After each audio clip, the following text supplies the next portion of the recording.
Hey, this is Ray from Ray's Place, Roland McCam in Colton. I'm headed out of work, my 9 to 5, and headed home to everybody. I got about a 35 minute ride. And I have a question for other parents, grandparents, foster parents, step parents, any type of parent, anybody that's parenting children with special needs of any sorts, any kind. I'm having an issue with the day center that they're going to currently, and the issue is my oldest comes out looking a little disheveled. He's not put together. The caregiver for him for the day, oh, we're not giving him his saline treatment because he doesn't sound wheezy. What? Saline is not for wheezing. Saline is for the nose and the congestion, to loosen it up so we can suction it out. And I said the albuterol is for the wheezing. Because right now, ever since Milton blew through here, all of us have this sinus issue. And the little guy has got, his cough is back. I think he's like his brother, is going to just be allergy ridden. We all are. And this is that weird time of the year. And then the one day, I pack his meals in individual bags for the day because we're calorie counting. Because they're trying to tell me that he's going to need a G-tube. And I'm like, no, he does not. I pack his meals, they're calorie counted, and the one day they barely gave him for the whole entire day 400 calories. I'm like, he eats that almost in one meal anymore because we're still on a soft puree diet. We're working our way up onto a soft regular food diet so that he's a textured little guy. So sometimes the textures are just off, and we are having to learn how to eat and chew our food because that part of his brain is not working properly yet, and I think it's just part of the delayed motor skill.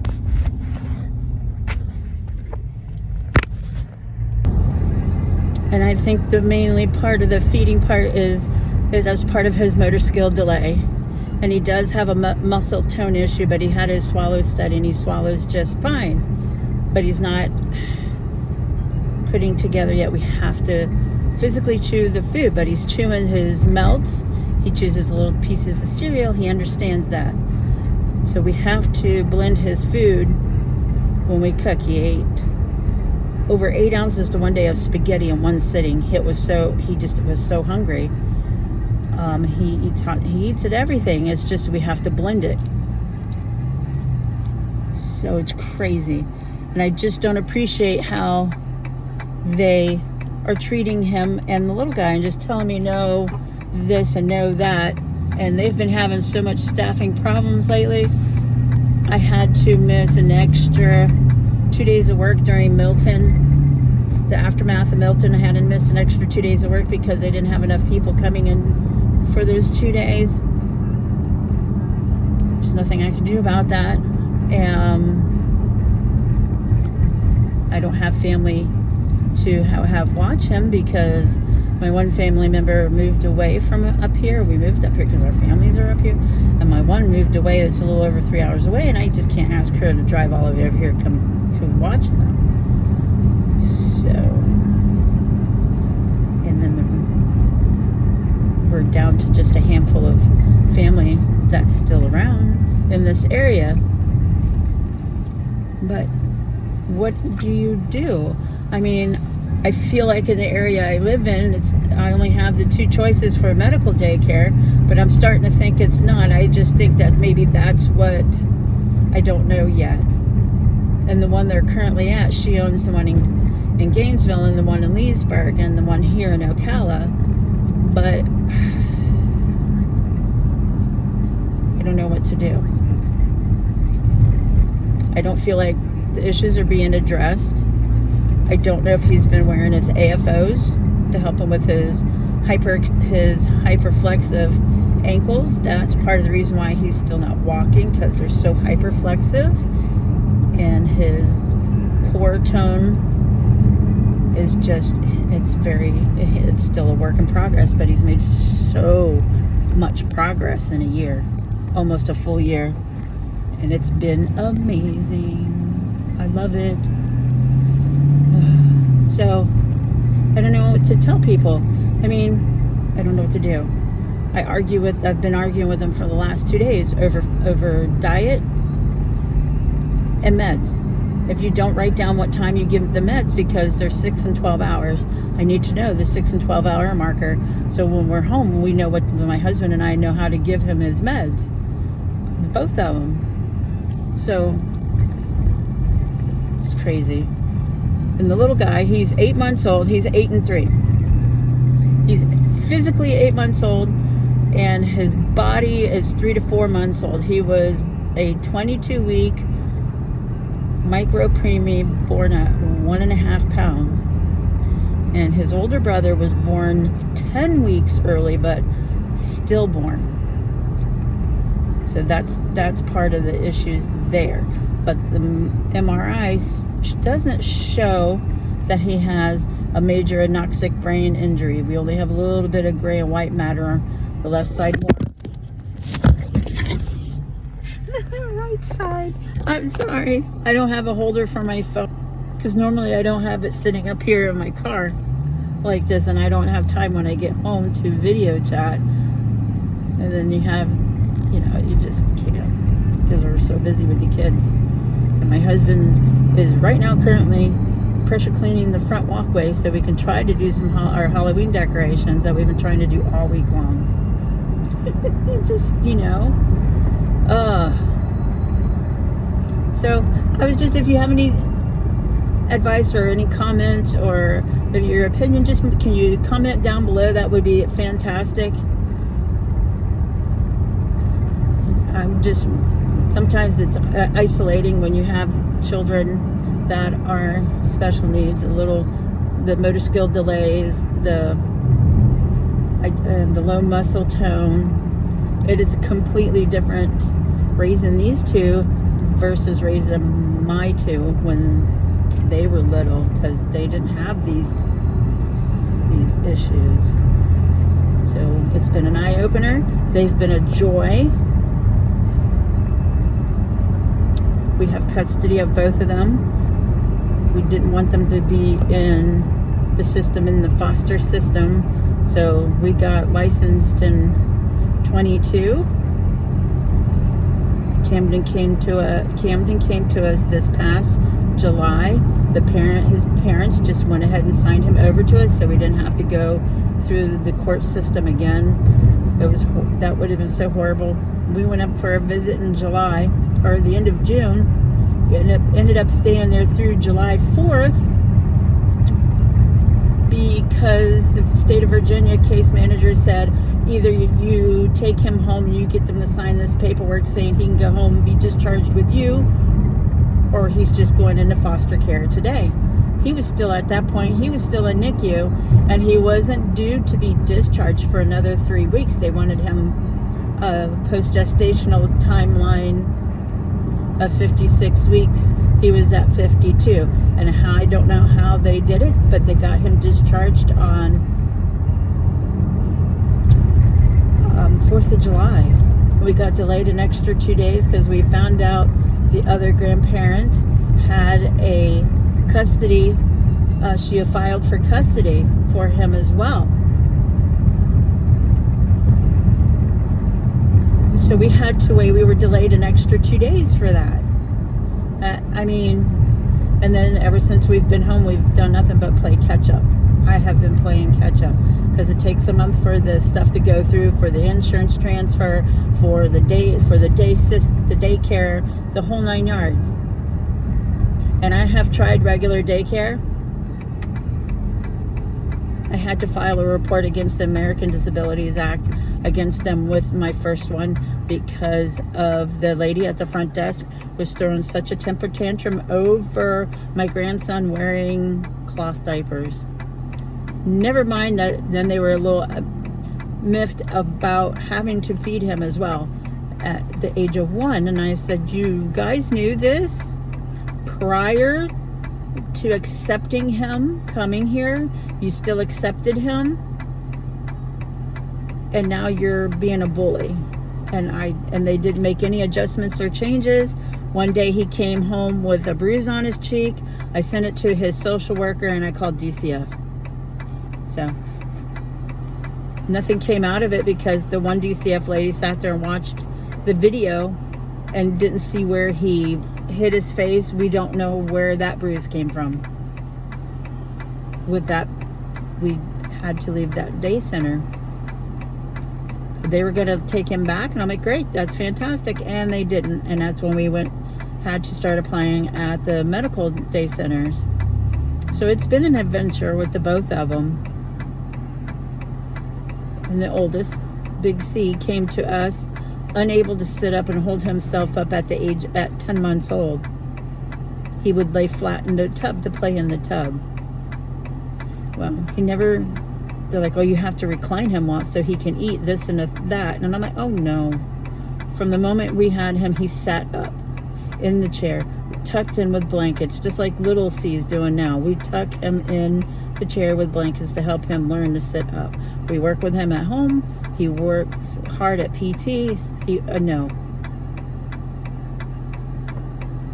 So again, I'm just looking for some advice. Sorry, again, I'm driving. My ticker sounds really loud.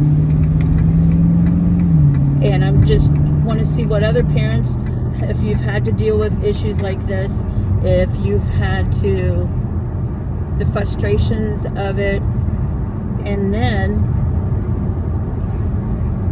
the day center doesn't take them outside, and I don't understand why. I know there's children in that center that are worse off than mine, but they all deserve to be outside. So it's just a little frustrating. And then when you approach them with they have yet to give me a resolution to why these things are happening. And normally we usually come to an agreement, a resolution, and it's handled. It's been months before I've had to complain like this again. So I don't get it. It's just pretty cool. So yeah, it's really weird.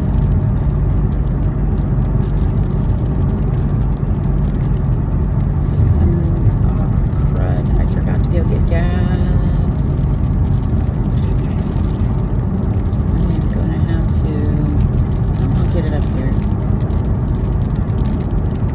But yeah, it's just been super frustrating. I communicate. I go above and beyond more than what their other parents do. I can guarantee you that. Which I don't get. Totally don't get. It's very frustrating. I'm sorry. I'm just rambling. I just love them so much, and I just want them to be treated fairly. And if I could, I would take them out and I would stay home with them, but unfortunately I cannot. So here we are.